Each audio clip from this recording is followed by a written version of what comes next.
We now welcome representatives of A New Approach, Ms Kate Fielding and Mr Rupert Myer, coming via the internet. For the Hansard record, would you please state your full names and the capacity in which you appear before the committee? Rupert Myer, Chair, A New Approach. Good afternoon, Chair. Welcome. And Kate? Fielding, CEO of A New Approach. Thank you. Thank you very much. Although the committee doesn't require you to give evidence under oath, I should advise you that this hearing is a legal proceeding of the Parliament and therefore has the same standing as proceedings of the respective houses. The giving of false or misleading evidence is a serious matter and may be regarded as a contempt of Parliament. The evidence given today will be recorded by Hansard and attracts parliamentary privilege. I now invite you to make brief opening statements before we proceed to discussion. Over to Mr Myer. Thank you, Chair. I wonder if I might do that, and I begin by acknowledging that I'm joining the hearing from the lands of the Kulin Nation and pay respects to elders past, present and emerging, and really delighted that A New Approach has the opportunity again to speak with the committee, and thank you for the invitation.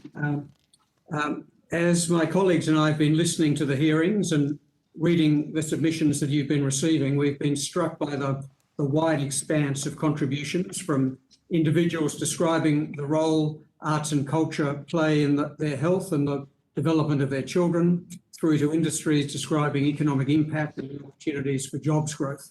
The direct impact of arts and culture on people's happiness, understanding and togetherness has also been made abundantly clear. We've been really excited by the constructive dialogue during these hearings between committee members and people from across the country with different perspectives, with experts from both government and universities, with producers and consumers. And it's clear that there is space and appetite for national, non-partisan leadership. It's our hope that all this translates into greater recognition in public policy platforms for the relevance and significance of creative and cultural industries and infrastructure. So we'd like today to offer to speak about one practical way forward to achieve that hope, the development of a national arts, culture and creativity plan. We've been reviewing several of the current national 2030 plans for different public policy areas, including sport, agriculture and defence technology, and we'd love to share what we've learnt about the contents of these plans with the committee, and of course answer any other questions that you may have. So back to you, Chair. Okay, well, thanks very much for that. Is Kate going to... no. Okay. Well, we are very impressed with the complexity and breadth of your submission. It's really quite professional. I'm more interested to, assuming that we do get some sort of policy to unite things, we deal in a federation with state governments who also contribute to a lot of policy and financial support for the creative and cultural industries. And we also have lots of local government that have a lot of play in performance space, exhibition space and support for programs. And then we have all these other allied entities like the education system and universities and TAFE. So look, there's so many layers of government involved. I'm just interested to see, I must declare I'm a big believer in the federation, but I'm also a big believer in the federal government can't do everything and that all levels of government have a responsibility in this space. But if you put it down to a simple plan, I'm worried that if we do get a national plan, it limits the effect of, vive la différence. We want many arms of culture to develop, and we have many cultures and we have many Indigenous cultures. It's really hard to get a single national plan. Wouldn't it be better to say we should be developing national plans, plural? That's a great question, thank you. And look, I would say firstly, as someone who has spent most of their life living and working in regional and remote Australia, I too always am a little nervous when I hear about national plans because I'm concerned about what happens to those parts of the country. But what I've been really impressed by as we've reviewed the existing national plans that the current government has is that they've managed to take those situations where there's quite complex stakeholder environments and complex relationships between governments and find a sensible way through that, which doesn't become overly prescriptive, but means that all those different stakeholders that you're talking about can work more effectively in concert. So private interests, business, communities, and different levels of government all working together for really a shared purpose, but not having to do exactly the same thing. Okay. I wonder, Chairman, if I might just sort of add to what Kate has said, that I think that there's a difference between having a national plan, which is the development of some key ideas that distinguishes it from, of course, a single national policy. And I think we enthusiastically support you in saying that this is not about the development of a single one-size-fits-all policy. It's about having a view about what is important from a national perspective and gathering all of the parts together into a single set of ideas. And I think if I could add to that, obviously some of the analysis that we've done of cultural funding by government shows that there has been a real shift over the last decade in terms of becoming a much more equal relationship between local government, state and territory governments and federal government. And because there has been that shift, there really does, I think, need to be a refresh of considering how those different levels of government work together to really get the kind of outcomes that you're talking about. Yeah. Okay. Well, you're familiar with COAG. There is a cultural minister's sort of equivalent. They don't call it COAG, but it does happen. It actually was disbanded recently. Oh, I didn't realise. Well, the committee has now learned something. Okay. Well, I'll throw to Katie Allen, who may be your local Member of Parliament, for one of you, for questions. Very nearby. Thank you. Thank you for your submission, and thank you also for all the work that you've done to provide, quite a huge body of strategic intent, actually. So I appreciate that submission and the work that you, New Approach, has been doing. I suppose my question goes to perhaps trying to explain to us as a committee what are some pragmatic examples of championing a national arts, culture and creativity plan might be. So, for instance, I understand the national sports plan. That's probably, to me, the most similar. Could you describe to me what the national sports plan has done with regards to enabling the three levels of government to work together, and give examples and some sort of meats around the bone, I suppose, about how that worked and why you think that's been efficient and effective, and therefore why it might work at the creative and cultural industries level? Absolutely. So I'll do two things there. I'll talk a little bit about what we've observed in those plans that do exist and what their kind of common elements are. But I'll begin by saying what I understand from the implementation of Sports 2030 is that one of its major outcomes, one of its major impacts has been a common cause amongst the many different sport forms that exist in Australia, a common cause amongst the professional and community sports groups, a common cause amongst the different roles that government plays, and that whilst there's been that's been one of the major impacts of that plan, has been getting a really contemporary, forward-looking, evidence-based understanding of what role sport plays in Australia's community and how all those different stakeholders work together to make it happen and make sure it's available to all Australians across the country. When we've reviewed the Sports 2030 plan, the Agriculture 2030 plan, the Defence Science and Technology 2030 plan, and indeed the Innovation 2030 plan, the common elements, and forgive me, I will just read a list here.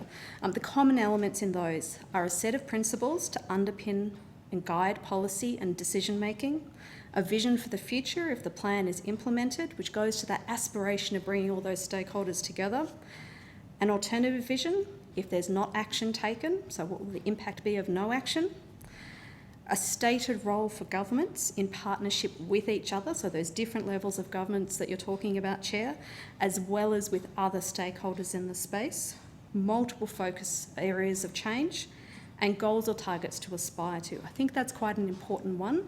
None of us want a set of motherhood statements.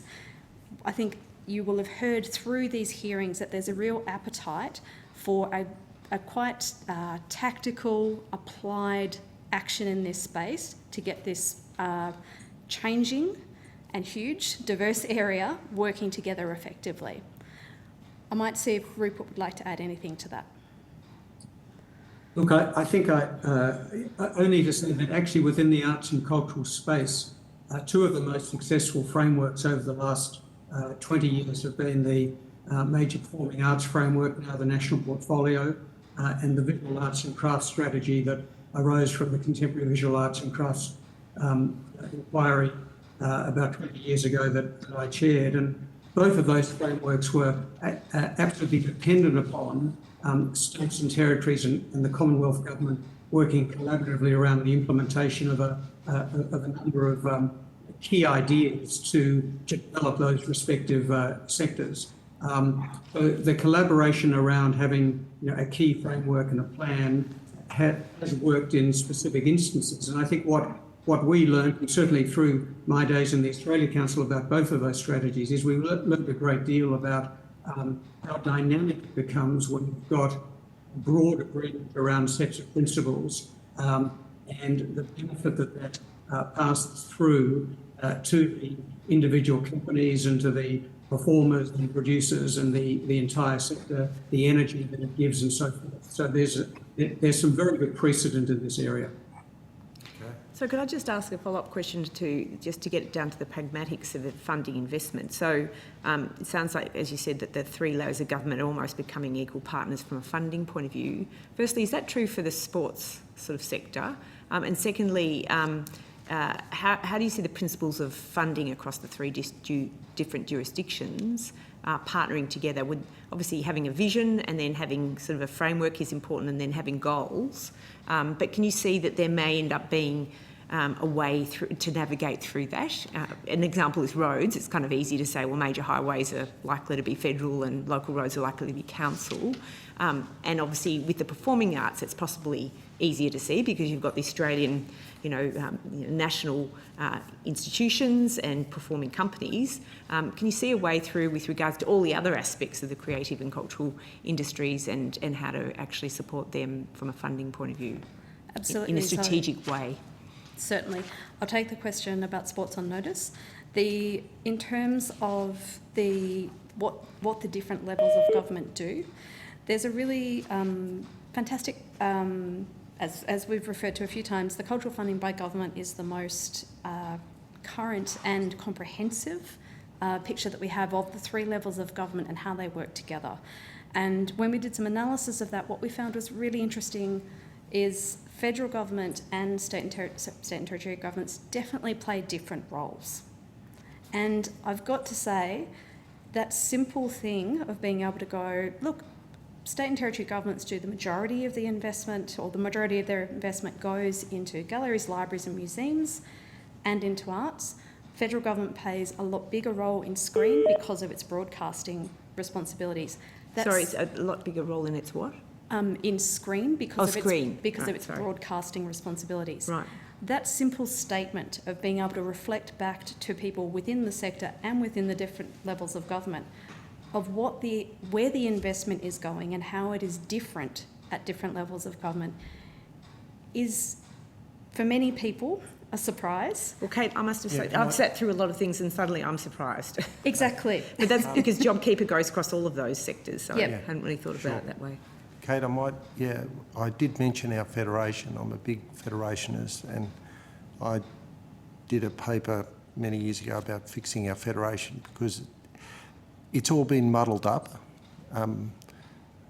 incrementally ever since it started. And basically a lot of the constitutional heads of, or the heads of power for federal government to do stuff and state, it all comes back to the Federation, and it even influences what you just said, where the funding goes. A bit like state governments ran ports or leased them or sold them. They ran railways, they ran schools, they ran land titles, courts, police and hospitals when they were colonies. And when they became states, they kept those roles. And this superarching body called the Commonwealth took over foreign policy, trade between states, all that. And it's manifest in this policy mix. But incrementally a good idea sneaks in, and then all of a sudden you've got snakes and ladders and spaghetti overlaid a structured responsibility for every portfolio, not just arts. It does sound So very interesting to think that's in that way. that's why a lot of the Australia Council money goes to peak national entities rather than granular, small, local community entities, and public galleries and or local government entities and states fill in that void. But in terms of your analysis, I was interested in your observation. Yeah. She was nearly finished. Oh, we sorry. just finished the... Yeah. So I agree. There's some really interesting responsibilities that different levels of government fulfil. And actually, one of the very useful things that I think a plan could do would be actually articulate those, though there's a common understanding of exactly what you're saying. What I find is that a local community theatre is quite confused about where they should go to get support. And that confusion creates frustration, creates lack of confidence across a really broad set of opportunities. Actually articulating what those roles are and making them clear, I think would be actually very helpful. Well, because I also sort of think that sometimes people can't navigate who's responsible for what, and therefore they get frustrated because they apply to one, don't hear from it, Yeah. and so even just articulating who funds what sounds like it would be a very simple first step for the industry or the sector to feel like it is actually being supported by the appropriate level of government. Is that possibly what you're saying, as a And first step even? Definitely. And look, Chair, I'm sure that you hear this all the time in your regional development world. It's a similar set of frustration of different groups at different levels being confused about where they're meant to go. And there's a very simple action that doesn't cost anything in terms of articulating and making this more transparent. Sure. I wonder if I might add that Yeah. I think one of the reasons why we're so encouraging of there being a plan is actually because we have a federation. And it is sorting that out. If I may give just a quick example, back in 2008 when the National Gallery of Australia was being offered the opportunity to host their masterpieces from Paris exhibition, and we had no sponsorship and no funding and no indemnity, and we were going to have to charge the highest price and bring a record number of people to Canberra for that event. As soon as the gallery signed the document and everything started falling into place, one of the first pieces of government support actually came from the ACT government. It was the first time the ACT had supported one of the national cultural institutions, and it was a nice example of how the leadership of one institution actually brought another level of government into a particular funding role, and that all tumbled out because there was a very strong conviction of the cultural institution. I mean, it's our view in the context of a broader plan that there'd be perhaps many other opportunities where that type of leverage could be brought to bear. We could learn a great deal about the way in which you could mix and match different levels of funding for different sorts of cultural and arts and events around the nation. Can I have a follow-up question, Chair? Yeah, I'll just, before Katie, is Patrick there? I think Patrick it's- Gorman? Yes, Chair, I am. Oh. Yeah, good, okay. Thank you. Well, Katie's just going to one do a more follow-up question that I'll throw to you, Patrick. So just to follow Thank up, Sorry, Patrick, if I'm hogging, we've still got a bit of time, so hopefully I'm not.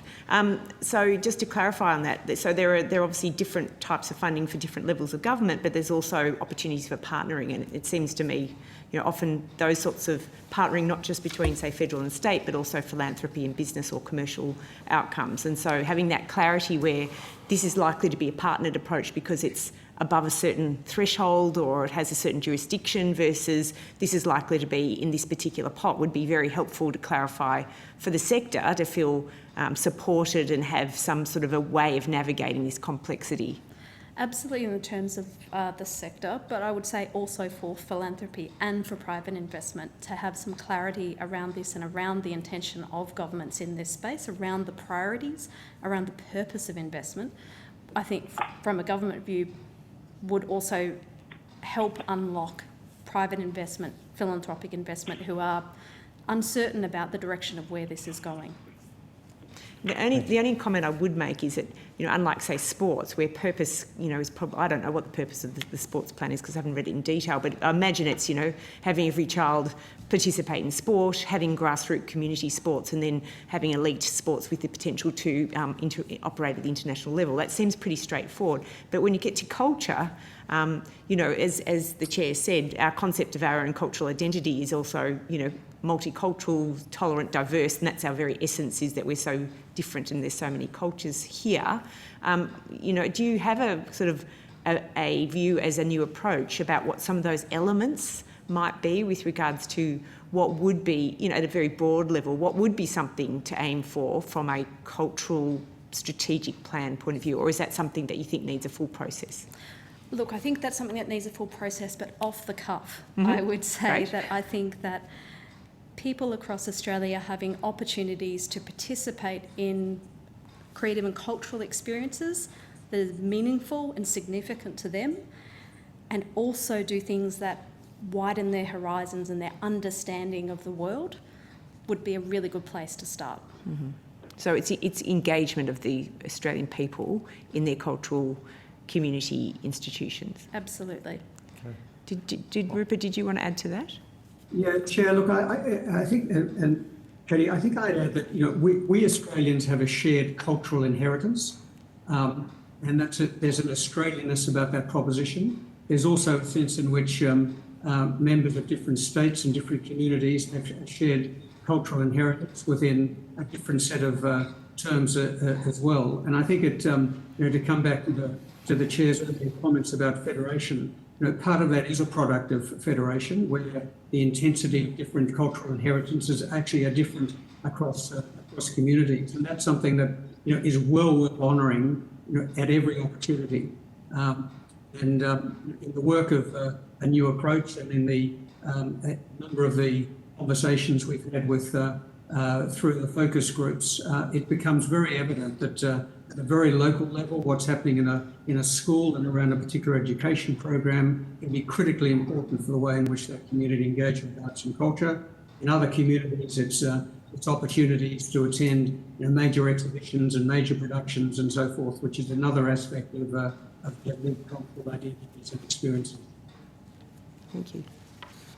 Okay, I might ask Patrick Gorman, member for Perth, for his observations or questions. Chair, I wanted to start by going to the comments you made about the need to increase the opportunities for Australian children to experience arts and culture through school.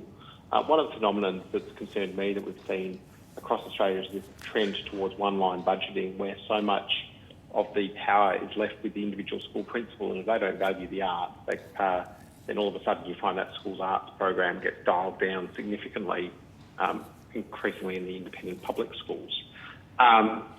So I'd just be interested in your thoughts about what are the best levers, what are the best programs that you've seen to give children that well-rounded arts learning area education, and how would you see that fitting into any sort of federal policy in this area? Kate? Thanks, Patrick. Look, one of the things that I think is really striking in the ABS statistics around participation is that I think in the most recent set of arts and cultural participation stats, they collected information about people aged 15 and under for the first time. If I may have remembered that figure incorrectly. But what they found was that 96% of children participated in arts and cultural activities outside of school. So there's a really high participation rate of out-of-school arts and cultural activities, which I think is very important. I think that the opportunities within school are critical. I think that there's a huge body of evidence of the positive impact that arts and cultural participation within a schooling environment can have. But I think it's also very important that we remember those dance schools that are filled with children on the weekends, that we remember the music classes that happen, that we remember those private providers as well as those community theatre providers. We remember the many programs that are targeted at regional students, regional teenagers right across the country who make sure that there's opportunities outside of school as well as inside. We've heard today from different people. I've heard today talk about finding your tribe, being part of a community, learning and appreciating. All of those opportunities need to happen both in school but also outside of school. Okay. Patrick? Thank you. Okay. The I think that's all very useful, thank you. The other area that you highlight is around cultural infrastructure and this shift we're seeing from Infrastructure Australia to sort of funding cultural institutions and recognising that infrastructure extends beyond roads and rail, which is great. Nothing against roads and rail. How do you think the best way for Australia to develop cultural infrastructure is? Is it through Infrastructure Australia, or is it through the infrastructure department that takes care of the arts, or do we need some sort of infrastructure fund for the Australia Council? What's the best way to sort of do those big infrastructure projects that we do need in the arts and cultural space? And I'll have a follow-up question after that. Thanks. One of the key things to understand is that many of those key pieces of cultural infrastructure are owned and operated at a local government or a state and territory government level, but that there is significant federal investment, obviously, in those national institutions or precincts, but also into those state and territory or local level pieces of cultural infrastructure through dedicated funds. For example, the Building Better Regions Fund, which is one of the significant federal government programs, a significant proportion of the infrastructure investment there goes towards infrastructure projects that are broadly defined, arts, culture and creativity. So if we include tourism-focused cultural attractions in that, there's significant investment through that. What this highlights for me is the need for, and I'm sorry, I'm going to say it again, the need for a plan. The need for, these are long-term, multi-decade investments. We need an intentionality about the opportunities for Australians across the country to be able to guide the kind of infrastructure investment that you're describing. Thank you so much, Kate. And I'm going to ask a question which I know doesn't fit with what you just said about the need for that long-term plan. Are there any immediate pieces of cultural infrastructure or cultural infrastructure bottlenecks that a new approach or you personally would identify that needs to be a higher priority in Australia? Did you get that question? Is that a negative to the question, or you didn't get? Sorry, I didn't hear the question. Just repeat it, Patrick. Yeah, thank you, Chair. Sorry, Kate. It was more, are there any pieces of cultural infrastructure that you think are urgent in Australia's needs? Is there anything that we need to be starting to plan and build now while we wait for that big long-term plan? I think that there are a range of cultural infrastructure needs across the country, and that most state and territory or local governments have identified priorities. The Infrastructure Australia has identified some priorities in this area, and I'd defer to those studies. Sure. And Rupert Myer had a comment. Oh, look, it was just that I think Infrastructure Australia does a really good job in strategically understanding the country's infrastructure needs, anticipating what those needs are, what the maintenance schedules need to be to maintain existing infrastructure and so forth. And there are elements of the infrastructure strategic brief that I think would be very well applied in a broad sense to Australia's cultural infrastructure, the galleries and museums and concert halls and theatres and libraries and so forth in a very broad sense. Can I ask Yeah, one more sure. comment? Katie? The last few minutes, sorry, thank you. So with regards to your other, recommendations, the first one was a national plan. I have to say I'm a big supporter of that, and I think we've heard from right across the sector so far with this inquiry that something like that would give great strategic direction for the sector. The second one you had was about, the third one is obviously about COVID recovery, which I think many in the sector will be watching with avidity. The second point that you make, though, is about the Productivity Commission. So I was wondering if you could speak to that. Firstly, have any of the other plans had a Productivity Commission before the plan? And secondly, in my view, it's been stated over and over again the economic and non-economic value of creative and cultural industries and institutions, and I don't think that's in contention whatsoever. So what would the Productivity Commission add to what we're already doing here today and what's already well acknowledged by the sector? So I agree with everything that you've said, but I would also say I think throughout these hearings it's been clear that the definitions and the data and the understanding of what the impact of these industries are and what that looks like in the 21st century is not well understood. That there is some great work that's done in that space, but it's ad hoc, that it is that there is an opportunity to take a substantial data-led look at the broad cultural and creative industries, the broad cultural and creative economy indeed, that the scope of that would probably be broader than that of a National Arts, Culture and Creativity Plan. So I think there's a broad piece of work that the Productivity Commission could do, looking at the role of creativity in Australia in the 21st century in the ways that we know that employment and jobs are changing. That would probably be a distinct and broader piece than what a plan would cover. I see. So what you're saying is it also could provide an opportunity for the plan to report into that framework, because you'd see what the federal, state and council investment is and what the impact on the industries are, and it'd be linked to ATO and ABS data in a more meaningful way. Yes, Yeah, sure. exactly. Thank you. I might add to that, Katie, that with a Productivity Commission report, you'd expect there to be a really sharp focus on jobs and job creation within the creative industries. I think you'd expect to have great clarity around, what strategic government investment looked like and what is most effective, and also what most leads to leverage from private sector support. The various value creation lines between those factors, and to have an unambiguous view as to what a dollar of government funding actually means in terms of the multiplier effect and impact across the whole economy. Yeah. Thank you. Well, thanks for that. I would just like to follow that up. I was going to ask a question, but I wanted everyone else.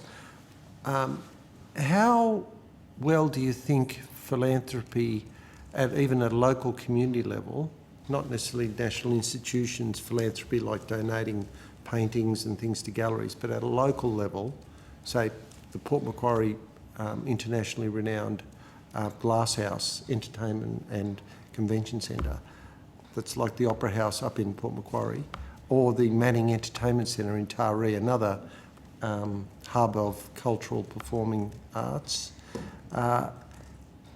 DGR status. Do people and do local entities in local government, etc., like the people who presented, you might have seen it today, the Gold Coast Home of the Arts, how well do they access philanthropy in your experience, or is it just ad hoc individual people? Because businesses want to be part of this too, not just individuals. And if DGR status would make a favourable impression, why isn't everyone applying for DGR status in this public performing arts space? So I might answer that in two parts. So firstly, broadly, there is a wide range of philanthropy, both of time and money, that happens across the country in many different ways, in many different contexts. In terms of DGR status specifically, the process, of course, of getting DGR status is relatively drawn out, and in recognition of this, the Cultural Partnerships Australia operates a cultural fund which provides the function of DGR status for organisations that don't have that status. What was that fund called? So Cultural Partnerships Australia. It's sort of like a central... Creative Partnerships Australia's fund, the Australian Cultural Fund. Sorry, my end of the day, my brain's mixing up the two words. So is that like a central repository that an institution that doesn't have GGR status can nominate and funds go to that and through that fund back to them? Yeah, there is a similar fund set up, I think, in 2012 for sporting bodies. Yes, I think it is similar So to we that. might get that on the record. Have you got? Could you just, Mr. Myer, just the exact name of that fund? Yeah. So the organisation, which is a Commonwealth Government organisation, Creative Partnerships Australia, has as one of its activities the Australian Cultural Fund, which is a fund that was set up. In fact, I think the sporting one was based on the ACF. It was it predated the sporting one. Right. That now has passed through, I don't know what it was last year, something less than 10 million, I think, of donations finding their way directly to support artists and other individuals and organisations that didn't themselves have DGR status. But the other process is the Register of Cultural Organisations, ROCO, and ROCO's been set up to fast-track DGR status for a number of cultural organisations. I think there are probably, I don't know what the current figure is, but at one point there were 1,000 organisations registered on that register.